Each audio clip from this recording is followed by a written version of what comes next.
And we are live. Episode 4 of Work Drinks. Wow, it only took 4 episodes for you to let me do that, Mark.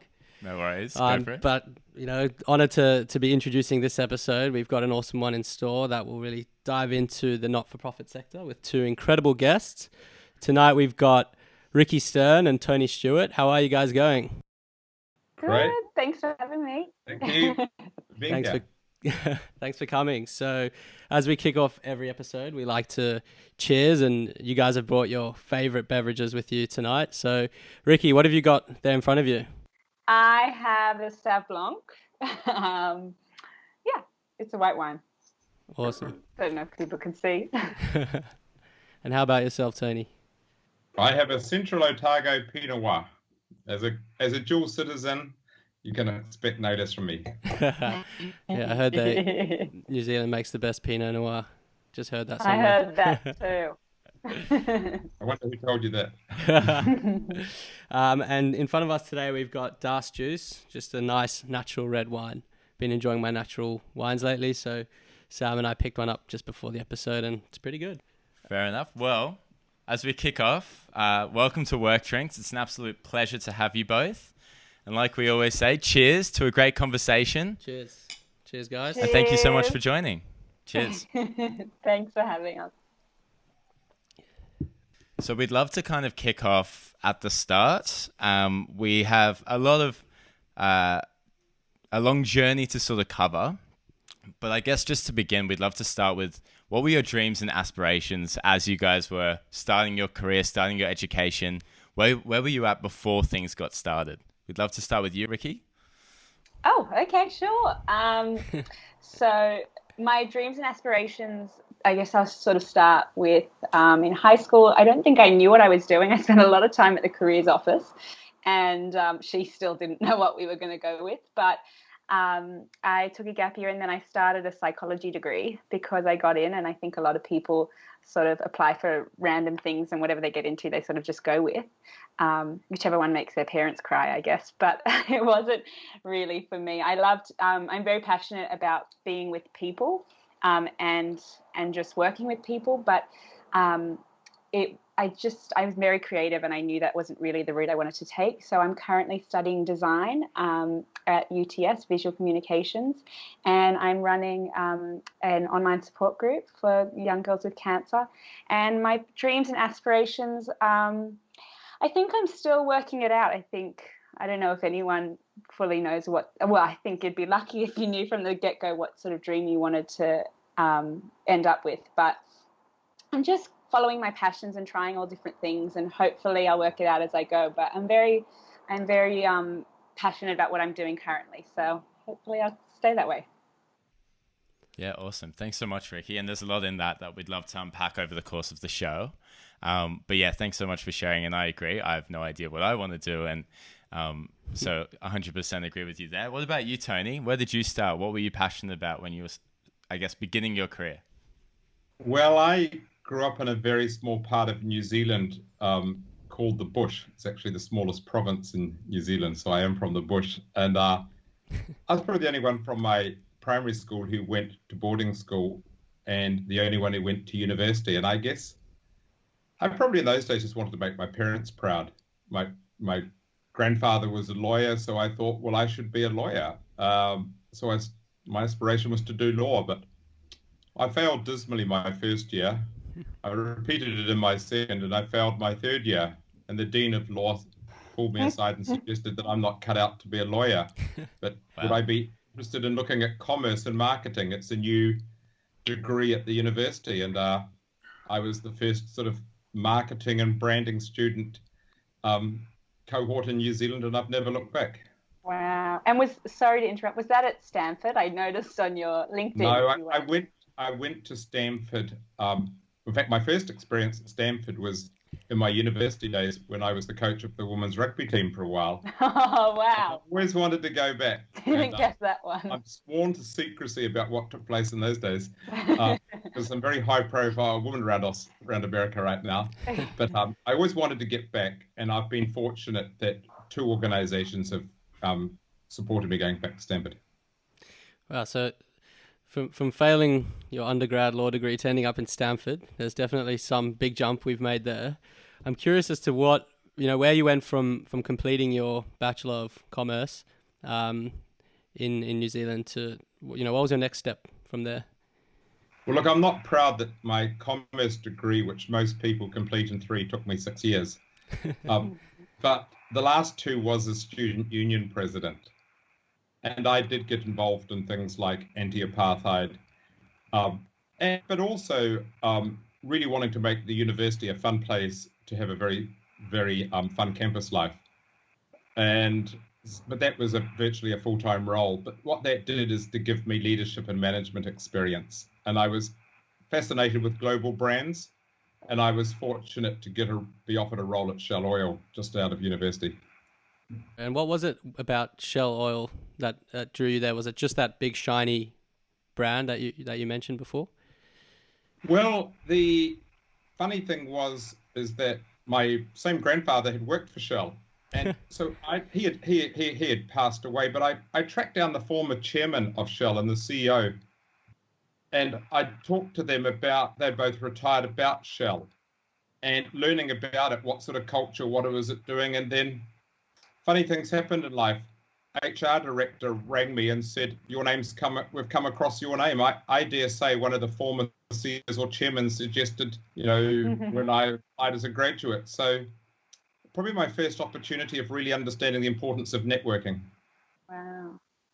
And did he know you worked at Shell, your grandfather? No, he had died. But, Shell is a wonderful organization, and it sent me to London originally for a month, but I ended up spending 5 years with them there. Wow. Yeah, what a special experience. I'd love to sort of just backtrack a touch because I'm really curious about this, and it's definitely something I'm passionate about. But for me, my university experience was so much more than the actual education that I got. It was all about, being on campus, falling in love with learning, playing sport, meeting people, having fun. It sounds like, where you may have failed in terms of the law degree and then spending, double the amount of time on the actual marketing commerce degree, but you had all these amazing extracurricular things like, being the head of that society, being the coach.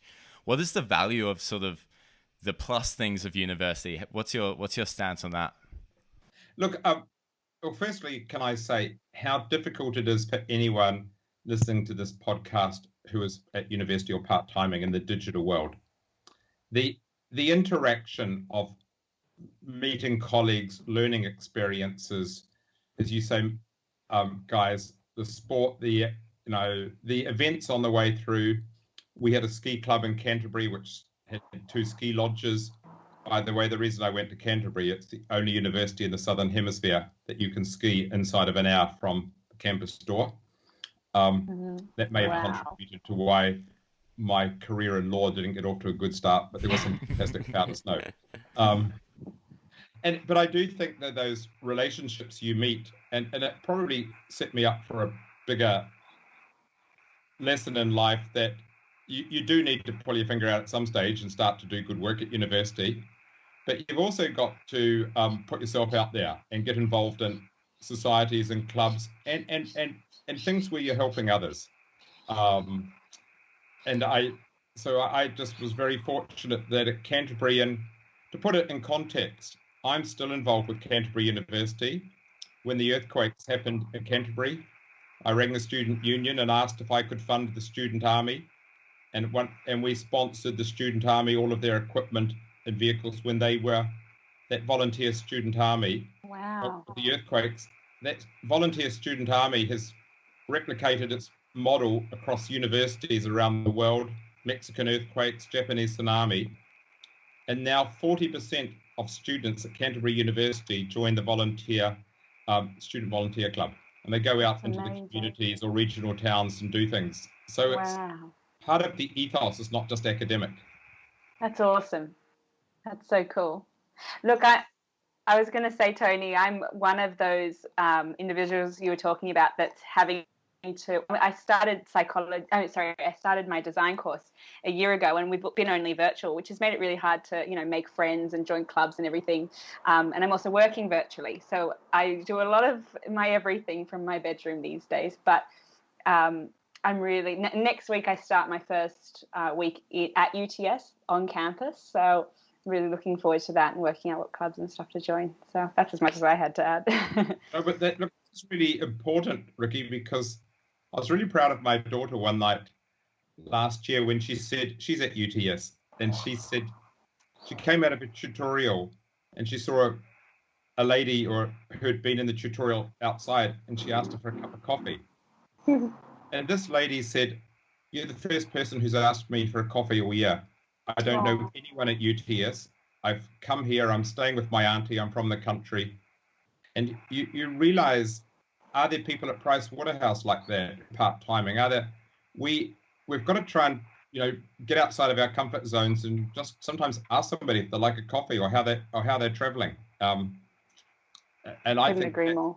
That's such an important leadership asset later on in life. I agree. I think it's awesome. Yeah, Rikki, I mean, I can relate to your experience so far. I mean, I finished university over a year ago now. But I think there is something that is lacking, particularly in Australian universities, whereby, they exist in big cities. And if you're not boarding, like Mark had a really nice experience because he boarded at Melbourne University and there was a whole community around boarding. You tend to live your life at university very separately to all the other things that you do. And you don't really spend much time at university engaging with the communities there. And it's definitely something that I think Australian universities can nurture a lot better. And particularly from my experience at an American university where I spent 9 months, and I'm sure Tony can. Where did you get to? I was at UPenn in Philly. Oh wow! Everyone loves UPenn. Yeah, it's a great place and it's a very good school. But I think generally in America, you spend all your time while you're at university or college with, in the surrounds of the college and socializing in, communities there, societies, fraternities, sororities, whatever it may be. And it's a very positive experience that way. It's much more. I agree. Enriching. I even find access to clubs is much more difficult here. I mean, I wouldn't even know where to go, and there's no posters around, there's no rooms you go to. And, I know there are a few fraternities here, nothing to do with sororities or no sort of social gatherings. And I think a lot of, especially international students come here and they don't know how to make friends or where to make friends, which I think is such a shame. But I was surprised when you said that you love the on-campus experience, Mark, and now I understand. I guess when you do board, you get that sort of have to make friends, we are right there anyway sort of environment. But I'd love to have that. So I was hoping to do a global exchange. Rikki, do you ski? I have my ski teacher's license. Well, I went for it. I lived in Vancouver, Canada for my high school. Now, my daughter's on the committee of the UTS Ski Club. And from what I understand, that's probably... UTS is such a big, bland university, even though it does some great academic things. Join the ski club. I just wrote it down. I will. And there's some of them who have left UTS, fourth years, third years, first years, and they have a lot of fun. Wow. Is it Perisher or Threadbow? Oh, look, wherever they're a bit funny in Australia. The university banned them from having a ski trip last year, so they had to have an unofficial one. Oh, wow. That's so cool. I'll join it for sure. That's awesome. I'm so jealous because she looks at Canterbury University Ski Club on the web, and she said, "Tony, we wouldn't be able to make posts like that. Ours is all politically correct. The universities in New Zealand are anything but at the moment." Interesting. Wow. I love the UTS Ski Club. It's got a really great bunch of people. I will. I definitely will. That could be the best advice at any university that anyone is out listening to this show. Me being involved in the UNSW and the Melbourne Uni Ski Club, I feel like if you're ever struggling to make friends, if you want to have a good time on campus, the ski club is the number one place to go. I lived in Canada for almost 3 years, and we used to just go skiing with all our friends on the weekend. So I do miss that. I think it'll be awesome, for sure. Yeah, and guys, as I was saying earlier on about the student volunteer army in Canterbury, which is sweeping around the world as a phenomenon, having student volunteer clubs is a way of connecting people across different academic streams, different diversity. Doesn't matter whether you're into sport or music. And the next minute, you're joining a trip and you're heading out to Dubbo to go and help do some volunteering in Dubbo or other parts doing things. And when you do that for 2 or 3 nights and there's a little bit of fun involved, it's one of the greatest ways which has brought university life together in the modern world in New Zealand. But for some reason, it hasn't caught on over here. Wow. I know, I didn't think we have that. I agree. It's interesting that that's not a thing here. And when you're talking about the fact that, 40% of people join that in Canterbury, what would you say is the critical success factor of why that became so successful and sort of grew so rapidly? How could we bring it here? Because they had a tragic event in the earthquakes, it was a rallying cry.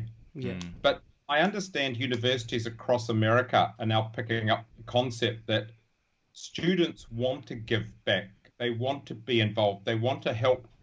They want to have a little bit of their time helping others, but they're time poor and they're doing part-time work. So if there's a club that organizes volunteering events and activities where you can do great things in the community and meet new friends, it's perfect. So look, I could be wrong. Maybe Sydney and UTS do, but I haven't come across it. I went through all the clubs last week. I didn't spot it, but I will for sure have a look again. So we've spent a bit of time on university stuff, and we'd love to sort of kick on into the next sort of phase of life. But before we do, you did mention that psych degree that is bright and shiny as a part of your experience, Rikki. Although it was really one semester. I don't want to take too much credit on that. It was not a degree. That's what I mean. I literally started it. And I was like, I did this because I wanted to make my parents happy, and I know it's not for me, and it's a 6-year commitment. So, no, it was not a degree. I just mean I started the course. Well, what advice would you give to someone else who might be in a similar position where they might have started something and they just know it's wrong? Like, what were some of the things going through your head when you realized, I'm actually going to stop this? Well, I think being 22, most of my peers have either finished university by now or are very close to it. And, in the meantime, I've had to put a pause on a lot of that. And I feel like there were points where I was like, I'm not running the same race. Why can't I keep up with them? But at the same time, I throughout had to just say to myself, I don't want to be stuck doing something that I'm not happy, and I don't know, I'm not going to push myself to work it out and just go into something random just because I can. So I think for me it was all about experimenting, finding what skills I have, trying to gain new skills from different experiences. So when I didn't just sort of drop out of psych and do nothing, I looked for internships before I even left it, and was very lucky to find two. Only ended up doing one because I got sick, so I had to put even more time off going to university. So I would just say that everyone runs their own race, and just that there's no rush to, I guess, succeed in life. You can work it out as you go, right? I mean, I don't know. What do you think, Tony?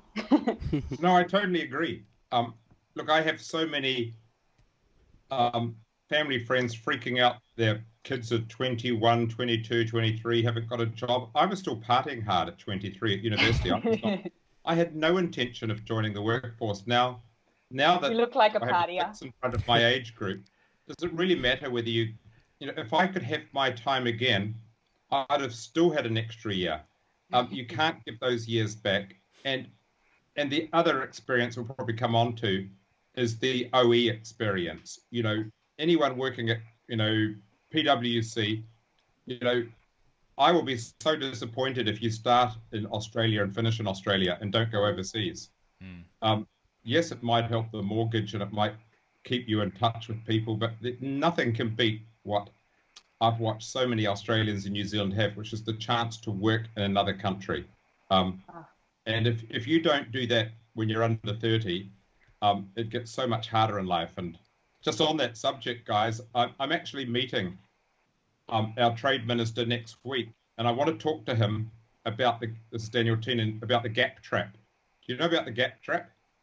No, I don't. Wearing my UNICEF hat, we look after we try to protect children and young Australians on issues where they feel it's unjust.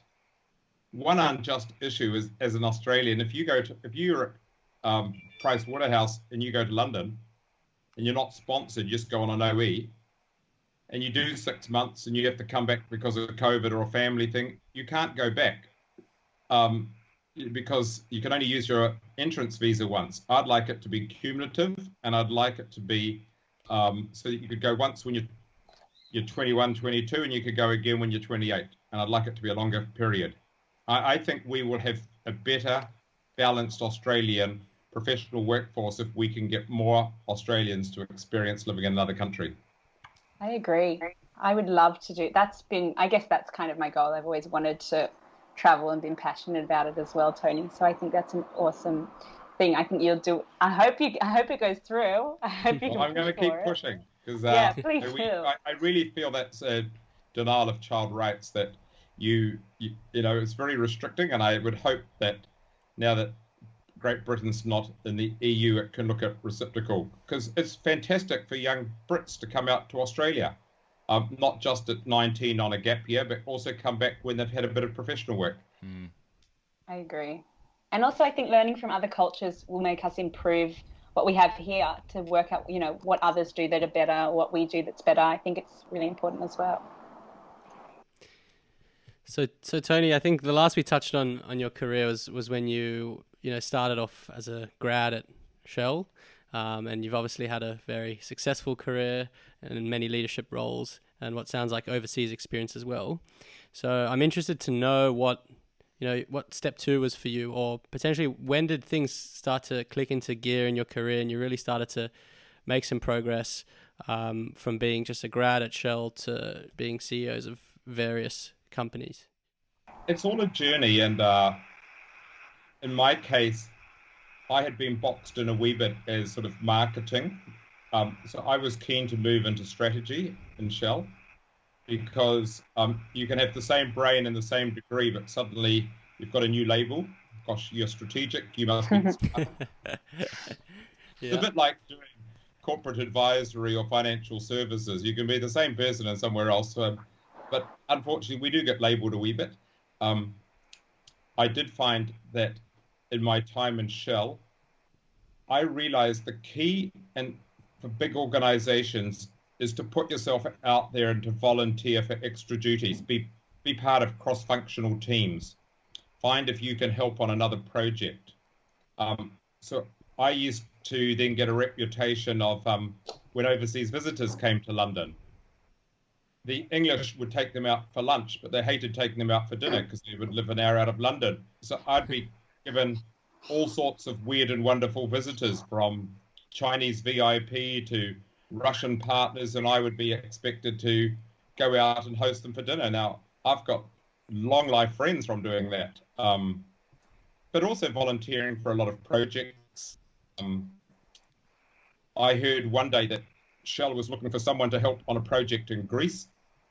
So I went and put my name down and said I'd love to do it. And I went along to the HR department and they said, "Oh, you're the young New Zealander who's volunteered to help our project in Greece." And I said, "Yes." I said, "I'd love to." Now, I went home and they said, "You've got the job for 6 months." And I went back to my flat and I told my girlfriend and friends that I'm off to Greece and I'm going to buy a windsurfer. Back 2 weeks later to another part of HR and they said, "Oh, you're the only person who volunteered to our Greece plant in northern England." And I thought it was Greece. No. Oh When you my realize why God. there's only one name on the list of Greece, I was I saying, know. like, That why is not? You know, hysterical. whilst everyone took the mickey out of me in my life about you're never saying yes to something until the lesson I learned on that is never accept something until you understand the context. Yes, in principle, tell me more about the context than about it. But what it did teach me is I do think if you volunteer for things in organizations, someone will say that person is willing to try anything and have a bit of a can-do attitude. And I think that's what helped me get promotion in Shell. I then found myself starting to look at lots of Shell businesses, subsidiaries. But basically, I was just a young graduate walking along with McKinsey or Bain or BCG and making sure they got the bills paid and their presentations working.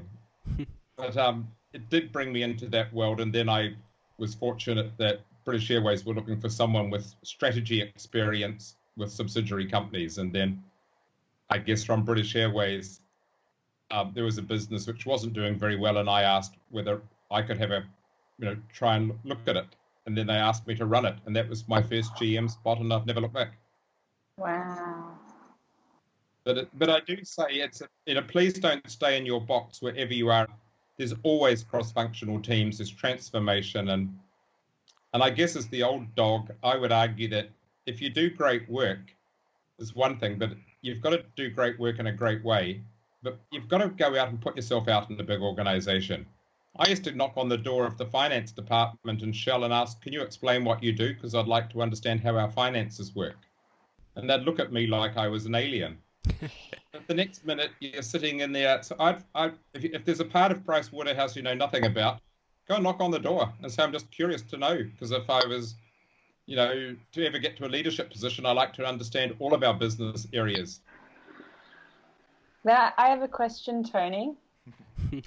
Is there ever a stupid question? Like, should you ask the stupid questions to specific people, or should you just ask it? It's a really good question. Never ask a question, Rikki, that you don't already know the answer.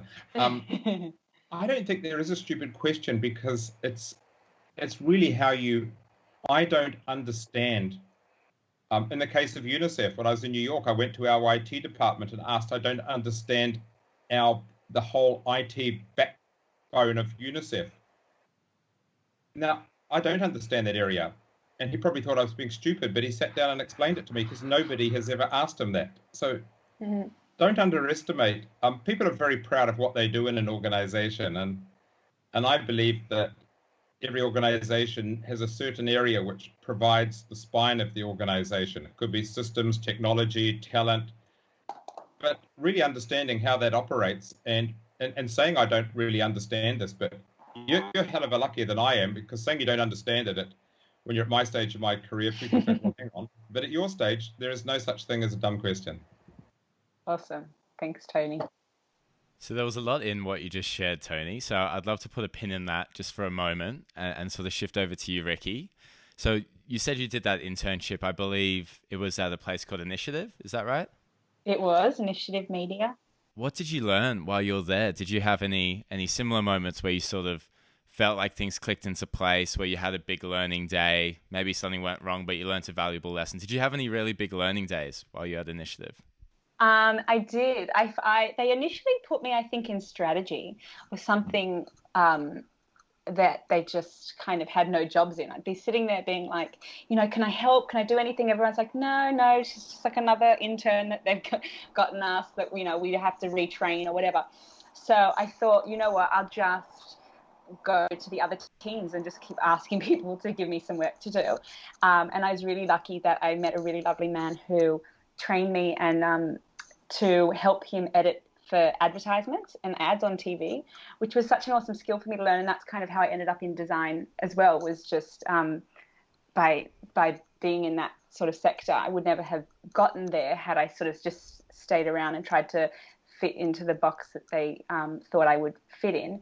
And they just sort of let me stay there. And so I moved teams, I guess, and I was very lucky. I think the CEO of Initiative, they're an amazing company. They have, Amazon and Snap. Oh, they had at the time they had Ben and Jerry's, like loads of really cool companies. And the CEO, Mel Fain, she's the most amazing woman, and she approached me and said, I noticed you're the only one sort of who comes up to me and speaks to me, because everyone's a bit intimidated, and that you ask people for help and everything, and I'd love to mentor you, which has just been a huge thing in my career, and she's been such a help to me. And I think had I not tried to put myself out there, I probably wouldn't be here. But I was lucky that I have family and an awesome boyfriend that teach me to do those things. I don't think a lot of young people are told to do that. So, yeah.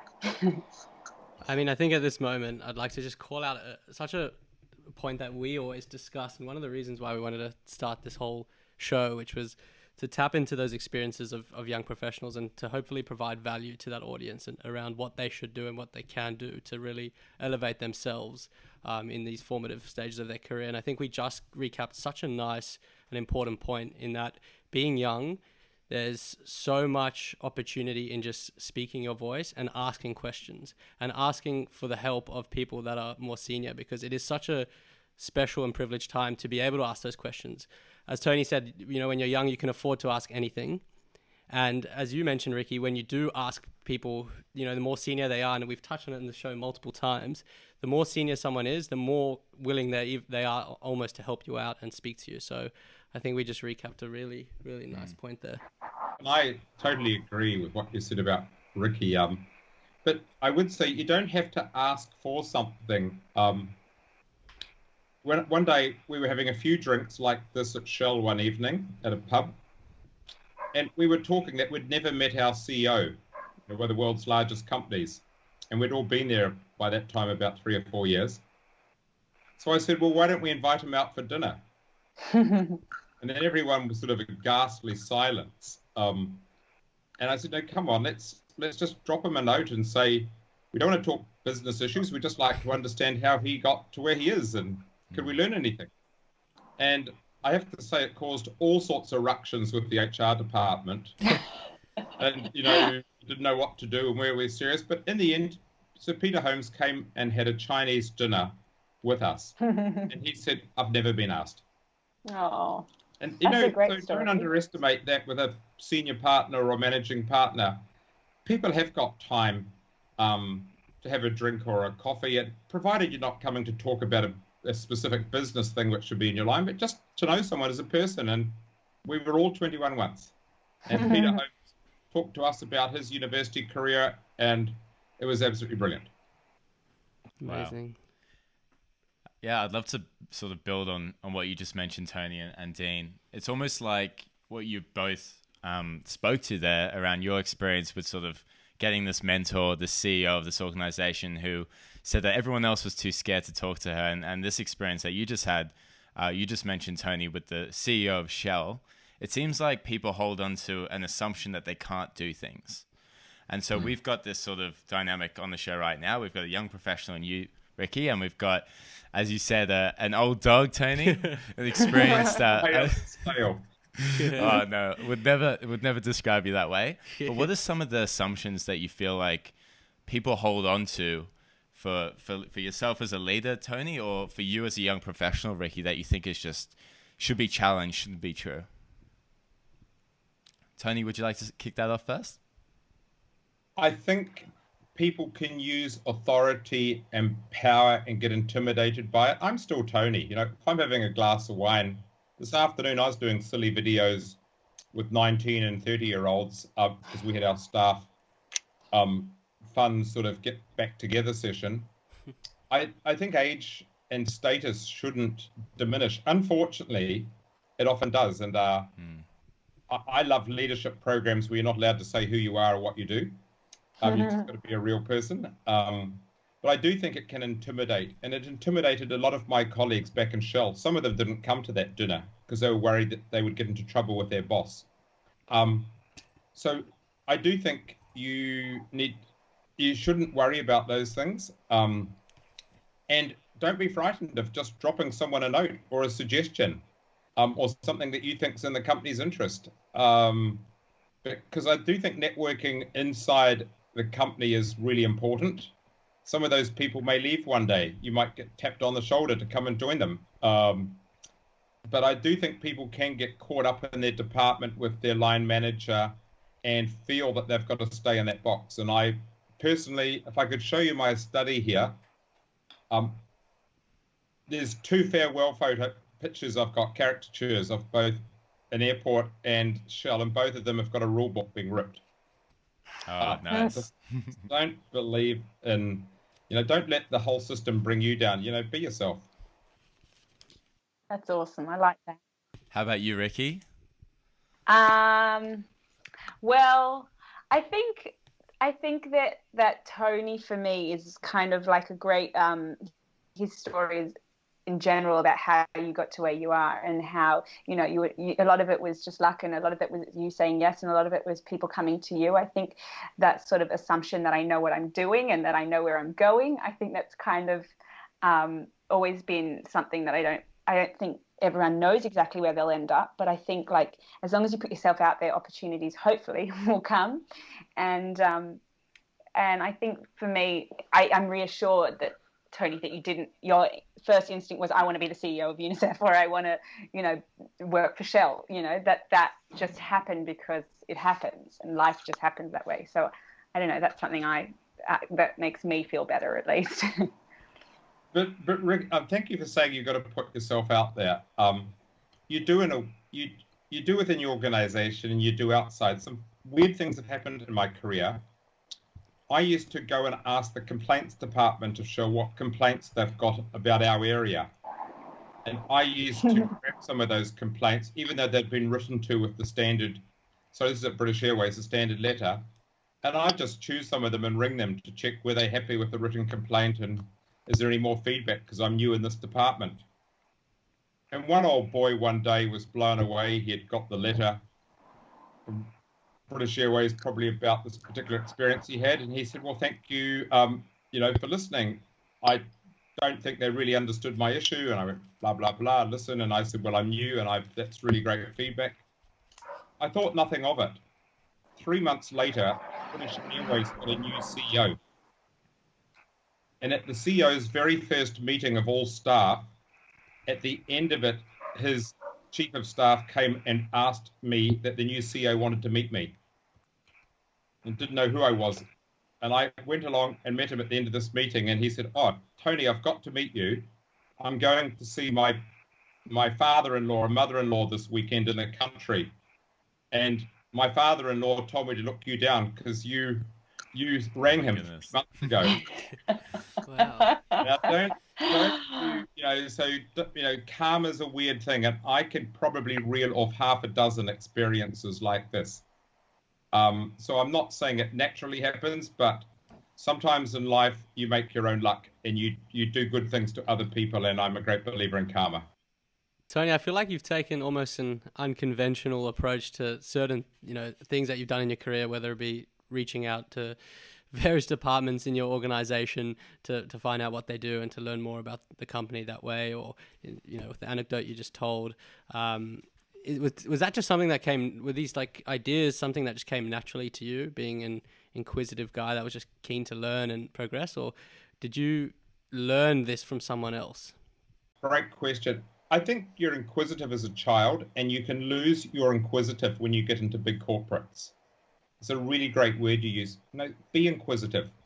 Understand how customer relations work. Understand how the finances work. Understand how I've always been curious, and I've always asked, why do we do things like that? Because I never know whether that company that I'm in may be the last company. I never thought to leave companies. When I was in Shell, I thought I'd be Shell until I retired. The same in British Airways, the same at Manchester Airport and Sydney Airport as a CEO. And look, I was fortunate to be the CEO of Sydney Airport at 38 years old. I just don't know if that would happen anymore. Wow. But I do think it's about being with airports. I was incredibly inquisitive. I came from airlines. I wanted to understand what made up runways. What was the bitumen we used? Why did we use those traffic lights? When I joined my first airport, I just kept asking lots of questions and showing that I was genuinely interested in how the overall organization works. And it does set yourself up, because I think a CEO has to hire really great people and keep out of the detail, but they've got to be inquisitive enough that they know what the organization, how it works. They can't sort of sit up in an ivory tower and not know how it works. And I have a very simple view that every single person in our organization, as you said, with the cleaner before in NASA, every person in the organization contributes to the strategy of the organization. And if they don't know what it is, then there's something wrong with the strategy and the communication.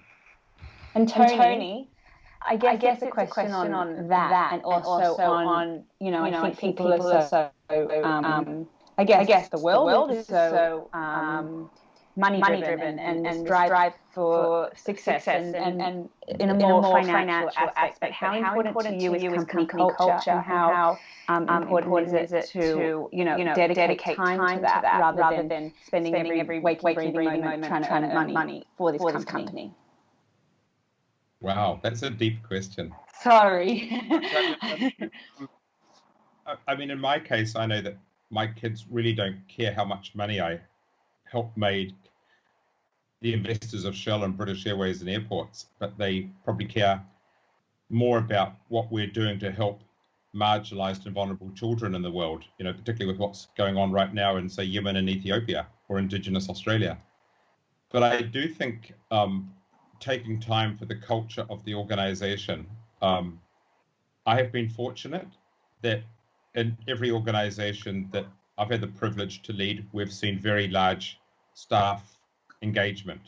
Not necessarily job satisfaction, because I believe it's about engagement, because you can be satisfied in your job but not engaged in the company. But that has to come from ensuring that you've got the right people on your team, and particularly what I call the people and culture role. I hate the word HR, but I've always believed that the people and culture role is such an important. If you get the culture right in an organization, all of that attitude of can do, helping others, being curious, being respectful, supporting each other. And so, for example, at the NRMA, I used to say to our people in culture, there's only one question that I'm going to make compulsory for all new staff. Everything else I'll leave to your professional judgment. But the one question was, and what do you think that question was? Oh. Guys, Both? what was the one question? What is your purpose? Something along those lines? No. What's the janitor's name? No. These are anyone coming for a job. Common question. Why are you here? No. Can you give us some tangible examples of how you've helped other people? Oh, I like that. Right, okay. Because the NRMA stood for help. The whole blue of the NRMA was the blue blood of roadside patrols helping.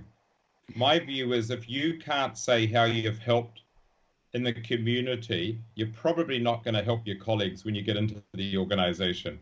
We want a help ethos. We want to know that if you've got a shitty boss who's demanded a lot in the weekend, that one of your friends rings you and says, can you help? We want to know that if there's a M&A deal down and you're struggling, that someone else can pick up the phone and say, can I help you? If you don't have that culture internally, but if some people, I'm sure the three of you, if I asked that question, you'd give me examples. But when people can't think about that, they may have the best degree and the highest ATAR and the highest honors, but if they've only been so self-focused, they're completely the type of person that I wouldn't hire. Yeah, wow. I really like that. And what a fantastic question and a great segue. Thanks, Tony. I would love to get into a part of this show which is really around transformative experiences and talking and looking at someone who has helped so many people. I'd love to sort of start there. I think purpose is something that we each find based on our own personal journey and stories, and then we can connect with other people on that sort of pathway too when you meet people who are like-minded to you. But I'd love to sort of shift into Rikki, if you don't mind, sharing a little bit more about your story and how I guess you found yourself helping hundreds of people with Cancer Chicks. What's your story? So I guess I should start at why I started it. So when I was 20, about in 2019, end of 2019, I was diagnosed with Hodgkin's lymphoma, a blood cancer, for those listening who don't know. And I had to undertake chemotherapy and IVF and a few other procedures which you don't really plan for at 20. And I really struggled just getting in contact with other young people going through the same thing.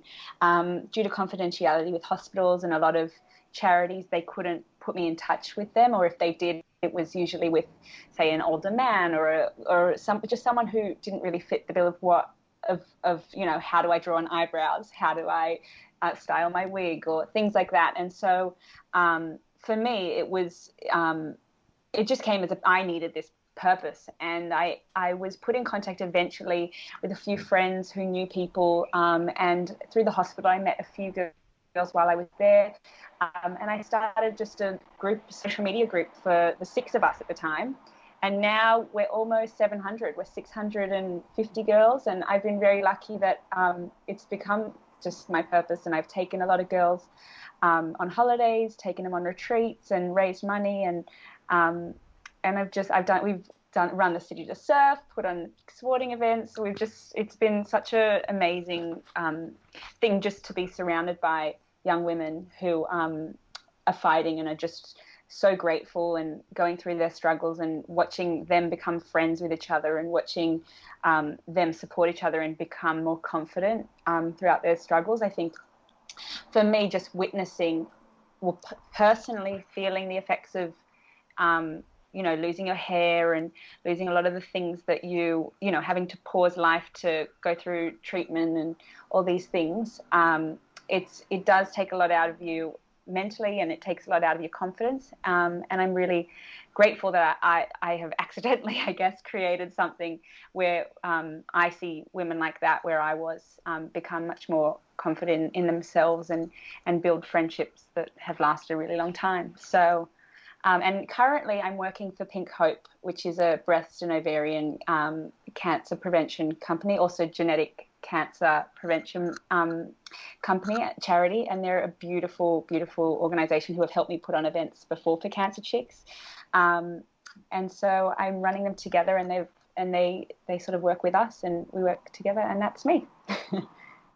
What a beautiful story, and it's so amazing that I think just listening to that, it feels like you were able to channel all of the things that maybe the challenges that you were facing, the things that help you get through it, and then almost figure out a way to sort of expand that and help other people in similar ways go through that. What has been the proudest day for you in starting Cancer Chicks so far? Oh, can it be like 3 consecutive days? Yeah, I mean, this is your answer. It can be whatever you want it to be. I was very lucky. I was nominated for a grant that Westfield run called the Local Heroes Grant, and I was amazed at the community helping me to raise money for this retreat that I was able to take 16 girls on. 3 of them were terminal, and majority of them were in treatment, and then the rest were recently out of treatment. And I really just got to spoil them for 3 days. And I, brought along some of my team who helped me start up Cancer Chicks, and my parents and some of my close friends and family to help run the show behind closed doors. And I sort of organised it for 6 months, non-stop, every day, all day. And I don't think they really realised how much I'd organised. And so for me, it was just that, watching them become close and watching them, just being there and watching the connection they have in real life. That was my proudest day, because it all came to fruition, and it was really the most amazing, magical weekend. So that was for me, yeah. It's awesome. And how did you go from growing Cancer Chicks from just 6 of you to 600 or 700? Because I think that's awesome. No, it's a great question. I don't think, well, initially that wasn't the plan. It just turns out that there was clearly a need. And so there was some funny times where I would go into hospital for my checkup or whatever it was, and the nurse would come up to me and say, just by the way, there's this amazing organisation you should join called Cancer Chicks. I'd be like, thank you so much. But they didn't realise that I was the one that set up. So it's amazing. There's people that word of mouth in that way, and I'm so grateful for the nurses and for the doctors who do help me get it out there as well. But we have Instagram, which I haven't been able to run as much these days because of, now that I've got a job and now that I'm starting back at uni. But I have so many Cancer Chicks now that actually help me run these things. And it's even if I left it where it was and I walked away today, they speak in the Facebook group twice a day at minimum. So it's really active, and I watch every day them, new girls being recruited that need support. And unfortunately, we do make friends who pass away, which is one of the downsides of the group. And it sometimes is hard to be constantly exposed with cancer and people relapsing and things like that. That could happen to me as well. But I think everybody finds that, and in some way it helps them enough for them to refer. So, yeah. Wow, it's a beautiful movement that you've created there, and I think it's something very special.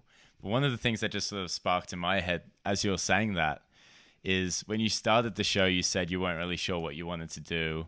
You spoke to the career counselor and had lots of sessions there. They had no idea what you should do. I guess through this whole process of, your own personal journey through recovery, and then also starting Cancer Chicks. Has there been anything that you've learnt about yourself through this that has kind of maybe provided a bit of clarity as to where you should go? Oh, where to start?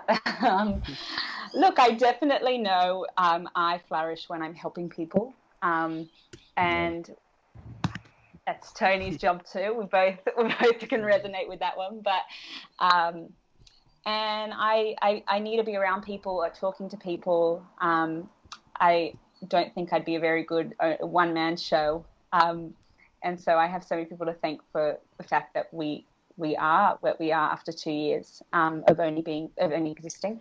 But I still don't know exactly where I want to work. I'd love to work in a company or organization or charity that's a bit larger eventually, hopefully. But I mean, it's me and two other amazing women, Sarah and Lisa, who run Pink Hope at the moment, and we're a very small team. But you know, they've done on their own amazing things without me so far. So yeah, that's all. Oh, it's such an amazing story, and yeah, for sure, I'd love to also learn a little bit more about Pink Hope. But I do also want to ask you a question, Tony, because don't want to leave you there sitting, sort of twiddling your thumbs. I'm totally listening. I am so inspired by you, Rikki. It's just I'm inspired by you, Tony. How fun! In fact, I remember the movie of the English lady who wrote the book about living with cancer. And then she got cancer. And then when you said you're at the hospital, she said when she got cancer, they said, there's a really great book you should read about cancer. And she didn't want to say I was the author. I didn't tell him in the end either. I know. Oh, my God. That's look, I've lost a lot of good friends to cancer. And I think what you're doing is phenomenal. My EA was involved setting up Business Chicks in Sydney. Oh, wow. Wait, so Business Chicks, is that Benjamin? Bryony Benjamin's sister. Business Chicks was all of the top EAs in town, and they know which CEOs are good and which ones are crap and which chairmans I'd never work for. And that's probably the most powerful network in corporate Australia. Wow. Yeah. Which list are you on, Tony? I don't know, but I should get Business Chicks to meet Cancer Chicks. I'd love that. That'd be cool. I think we just uncovered a beautiful story as to how Rikki found herself doing some amazing things in the not-for-profit world. And so, Tony, I'd like to hear from you as to how you transitioned from working, a long career in the corporate world to dedicating your time to pushing a not-for-profit cause. Look, I never saw it as a transition because I probably had a different approach than many others around me to the corporate world. I've only in recent years worked for corporates, which I think have a really good purpose. And I saw an airport not as a piece of an infrastructure with an EBITDA multiple of this and that, though I'm cognizant of all of that. I really saw an airport as a safe and empathetic place for people to arrive, depart, and transit. And if you start with that and work everything around it, and then, that's the philosophy I took to Manchester. And then we were awarded world's best airport. And that's when I came out here, I said, I don't want to talk about infrastructure assets. That's all there. But we have to be a safe and empathetic place. We have to be empathetic for people arriving, leaving, transiting, everything from customs to retail to property. And I saw that. And honestly, my number one success running involved with airports, nobody died on my watch in a fatality. It's everything else is insignificant. And so the NRMA I was attracted to because of its purpose, which I think it's lost its way a wee bit, but its purpose I was very keen on was safer roads, safer driving, safer cars. And we really focus on a core purpose. Everything else would be part of it, the commercial journey. But I then looked for an organization which had a strong purpose, and that I was on the board of Starlight for about 8 years. I was going to say, I saw that, and I need to thank you for that, because I did get a Starlight wish, and it was one of the best holidays I've ever had, and it was amazing. So thank you, Tony. Yes. The Starlight's purpose was about helping sick and seriously ill children, and then when I realized UNICEF was about vulnerable children and children caught up in conflict and where children aren't getting an equitable chance. I just thought, what an amazing purpose. So I've tended to not think of myself as charity or corporate, but being about purpose. And if you really don't know the purpose of your organization and what its difference it's making in society, that may be fine if you're just worrying about your salary and your bonus, but that never did it for me. I think the fact that you've based your whole career around purpose is incredible, and I'm not sure. I think that's something that probably makes you quite unique.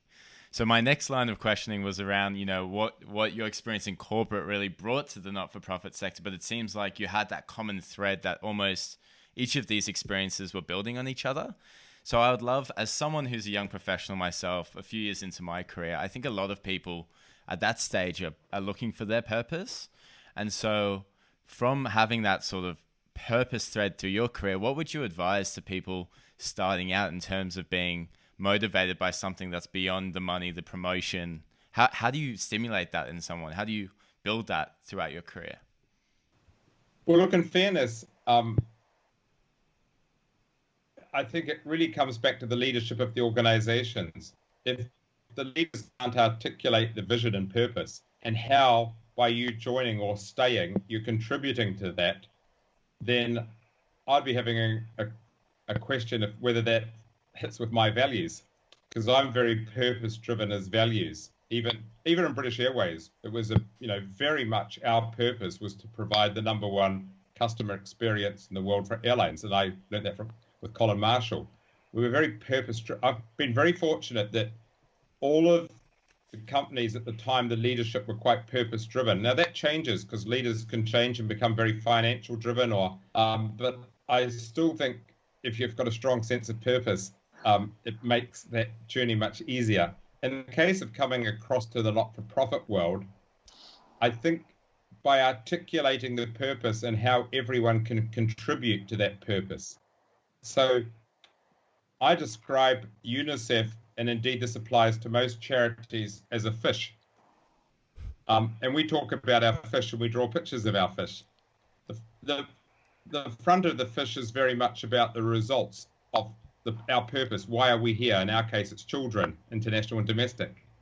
The spine of the fish is our systems, our capabilities, our talent, our culture, our finances.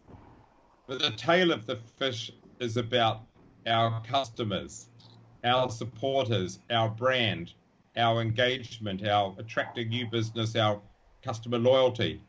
And I'm a great believer that the stronger the tail, the stronger the purpose of the fish. And that's sort of how we try to explain how everyone in UNICEF fits into the journey. Because I don't like the idea traditionally that you're all silos and there's a finance department and an IT and a marketing and a new business. And I'm a great believer that we're all part of something which has got a really strong purpose. So I can imagine, working at a not-for-profit and at UNICEF in particular, your organization naturally has a team of people that are there for the right reason, and that to me is to deliver that purpose.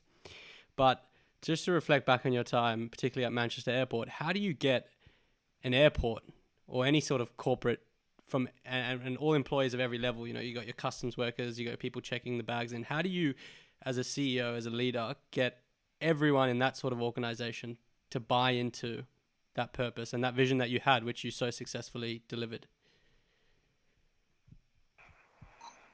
I think it's turning the question on its head.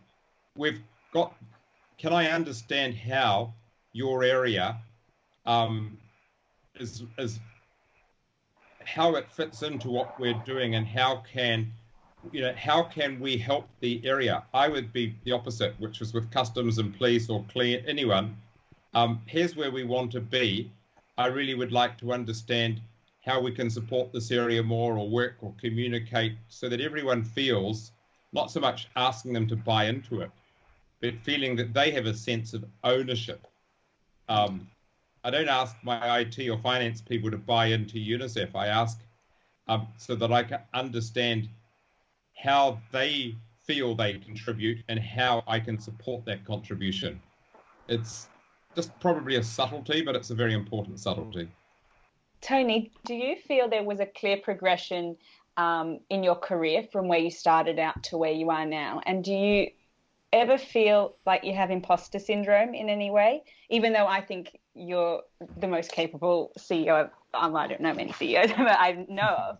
I just mean, do you ever find that people's intimidation of you is weird? Oh, no, I think it's a really great question. Look, when I was hired at UNICEF, quite a few of the leadership team quit because I was coming from the corporate world, and they don't like working for people from the corporate world. So we're already stereotyped. But that's a bit like saying I come from an ethnic background or a country, so there's a stereotype. So corporate does have a stereotype. And a lot of people, even in our sector today, think I'm an imposter because I haven't grown up for 30 years in humanitarian. So what would I know? And I totally accept that. I still think I'm an L-plater in our sector, and I will never get the respect from some quarters who feel that you can't just transition. But look, the flip side of that is I think people in not-for-profit are incredibly great assets in the corporate world. The 67 brains at UNICEF Australia, we're a very small organisation, but we've got thousands of our colleagues next door in the regions. Their brains are no different than 67 brains at KPMG or Price Waterhouse. They've just chosen to do things in a different space. And so I'm very conscious of the stereotyping, but I do know it's there. And I am very, very conscious of that. But it's a really astute question. You say that. I love where you guys were going with that, and I'm really curious myself around, I think, building on that. What can the not-for-profit sector learn from the corporate world, and what can the corporate world learn from the not-for-profit sector? And as you both have sort of made your way into it, were there any, I guess, things that you would sort of carry with yourself in the corporate world that you actually had to let go of in order to succeed in that environment? Were there things that you kind of just had to stop doing and check yourself and realize that you're in a totally different environment? I got very used to asking companies and people for help for free. And I think as a charity, you have to do that. And I think because of what you have to almost, in a way, you do have to sell your purpose. You have to sell that in order to have people help. Otherwise, it's really hard to get off the ground. And so I think there's this sort of assumption that, I think for me at least, I got a lot of help when I was able to meet them and really talk to them. And then you just sort of assume that everyone's going to be willing to give and to help. And a lot of people do, but, business is still business. And I mean, I haven't had a long enough career in general to be able to answer that question, probably even to any degree. But I definitely think I'll have to sort of switch my brain onto how to sell product and how to make money rather than, or just work more towards a financial goal, like not for myself personally, but for a company, rather than for intention on how it's going to help individuals or the charity or what our purpose is. I don't know if that makes sense, but yeah. I don't know about you, Tony. I find myself after a while, when you hear so many stories, and you do find yourself getting not numb, but disassociated with everything. Did you ever find that? Find it hard to find the emotion again for such tragic stories when you hear them so often, or is that just me? Well, I think in your case, you're much closer to literally life and death, so it must be much more traumatic. And it's like any doctor, nobody wants to be numb because everyone's an individual who they deal with. Look, I think the key difference is that people don't join not-for-profits to make money. That's what I meant. So the mortgage is a real issue. And in fact, I actually look at some of my team and wish they would go to the corporate world because I think they're doing incredibly good work, but they'll never pay off the mortgage in a hurry. So it's hard, but they come with a really strong sense of passion and conviction. And if you come from the corporate world and don't realize that, you have to slow down, be a lot more humble, and you have to give reasonable reasons for a lot of decisions. So in the not-for-profit world, you really have to take your team through why you're doing that. What's the rationale? People are very passionate, and so not that they want to be making the decisions all the time, but they really want to understand the rationale.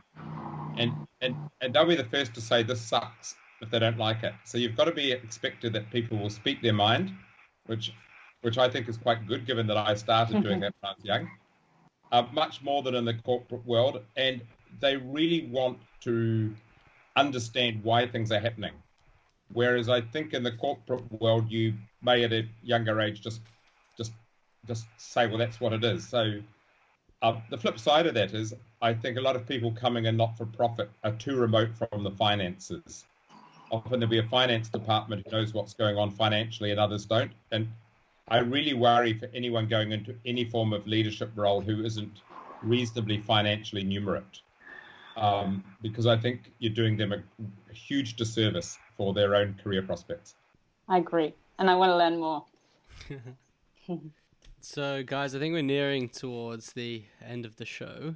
And we always like to wrap up every episode by inviting you guys the opportunity to, I guess, reflect on the very formative stages of your career and give share with us one point of advice that you would give yourself back when, maybe Rikki, when you were 18, and Tony, same for you as well. So yeah, can you share with us one piece of advice or wisdom that you would tell your younger self? You go first, Tony. Well, I've probably got a few more years on you in terms of looking backwards, but look, a couple of things. Always find good mentors. They don't have to be inside the organization. Everyone needs somebody that they can talk to, whether they're thinking about quitting the firm, going to another job. Find a mentor.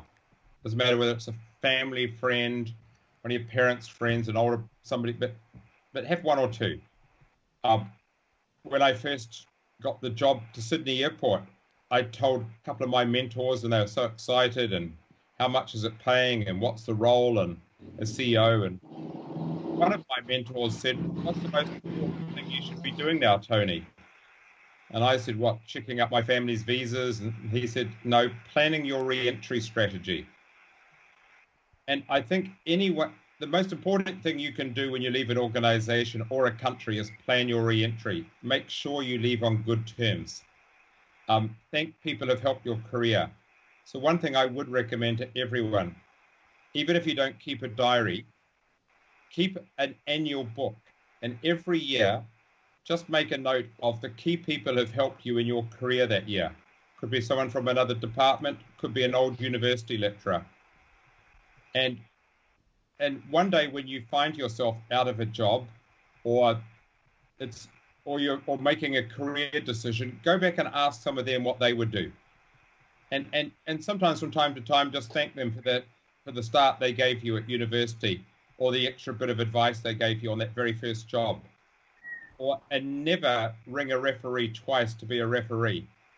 If you're going to ask a referee, then just drop them a note and say, "I'm doing really well here, and I love it. Thanks so much for a cup of coffee." But when people ring me twice to be a referee and they've never spoken to me in between,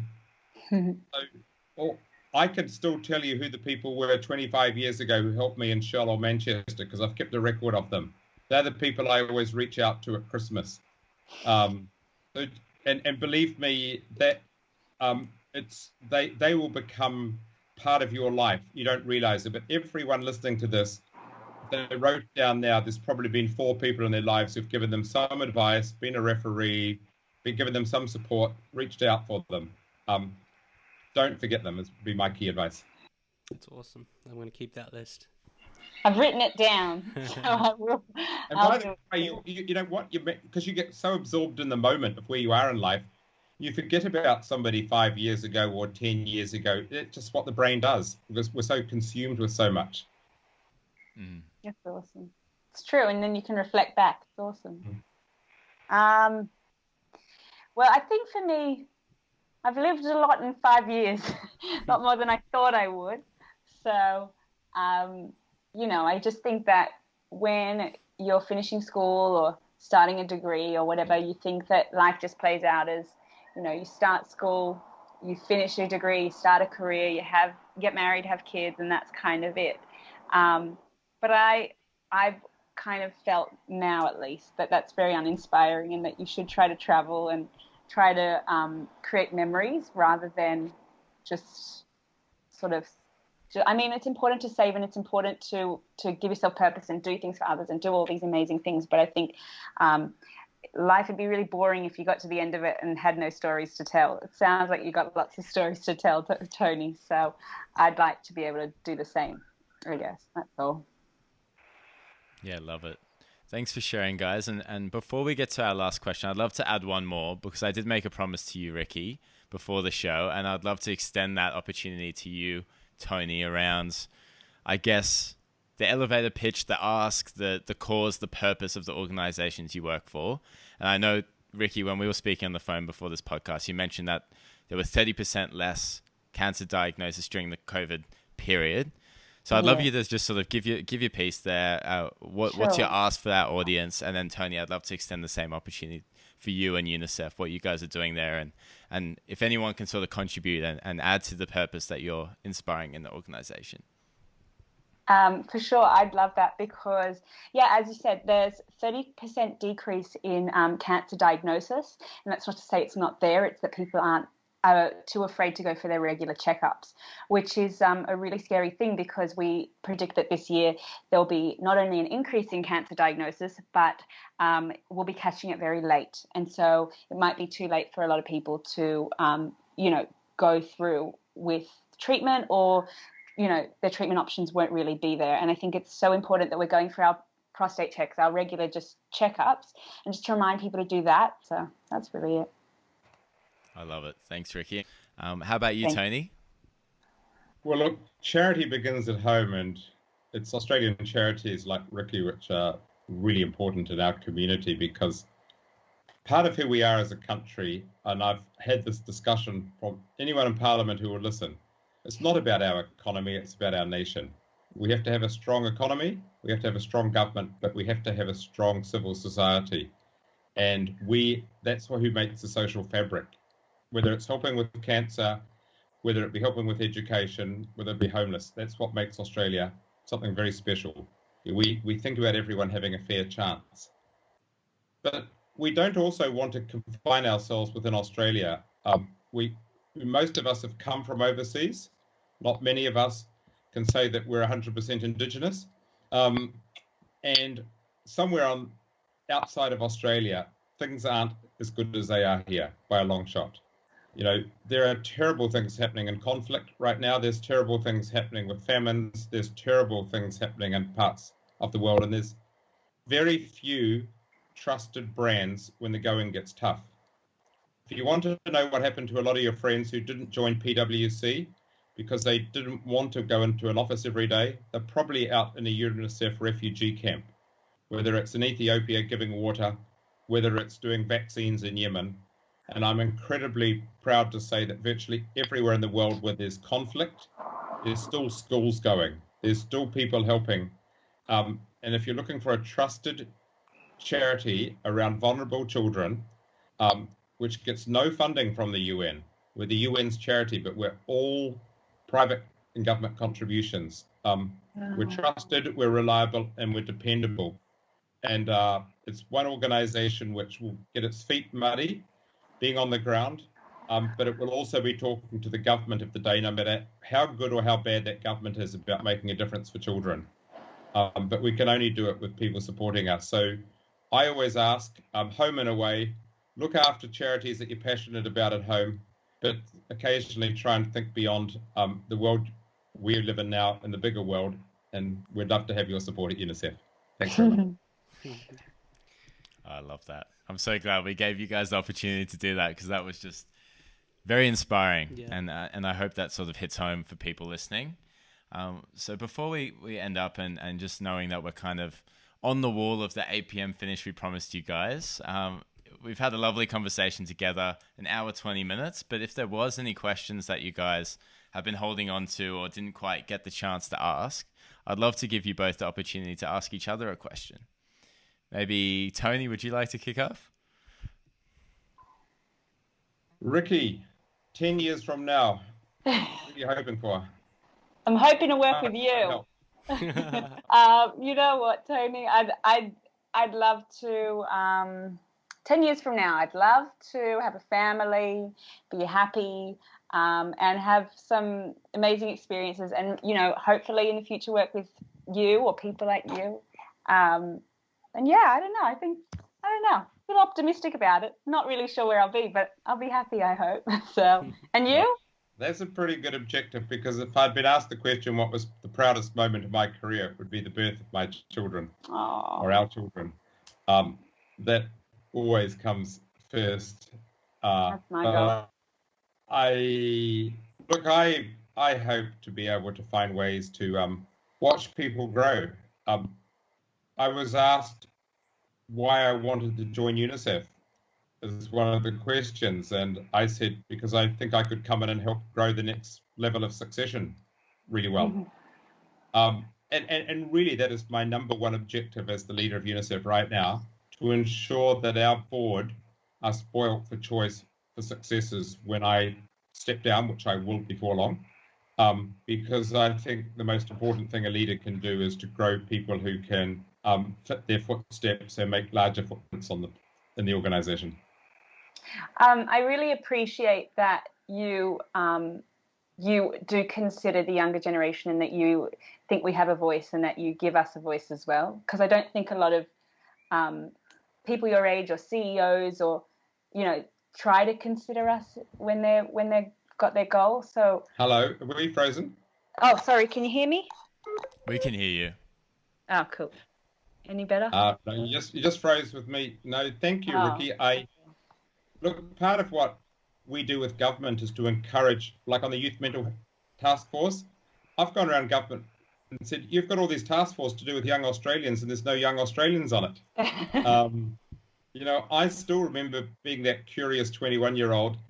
I'm very keen that we ensure that your voice is incredibly important. I remember when I was 13 saying to my parents, I'm an adult, I should have the same voice. But I do think we can use age as a barrier. Look, I just think it's really important that we learn all sorts of things in organizations. And what will really define the future of Price Waterhouse, KPMG and Deloitte won't be the caliber of the leaders. It'll be the caliber of what they're preparing for those between 20 and 35. How those organizations shape out in 10 years' time will be as much led by the cohort coming through and how they feel about the culture of the organization than who the name of the CEO is at the top. I agree. That's awesome. And I think a very nice and inspiring note to end. Thank you so much, guys, for your time this evening. That was awesome. Incredibly insightful, incredibly inspiring. You guys have some amazing stories to share and a lot to look forward to in the future. And we'll definitely be following your progress.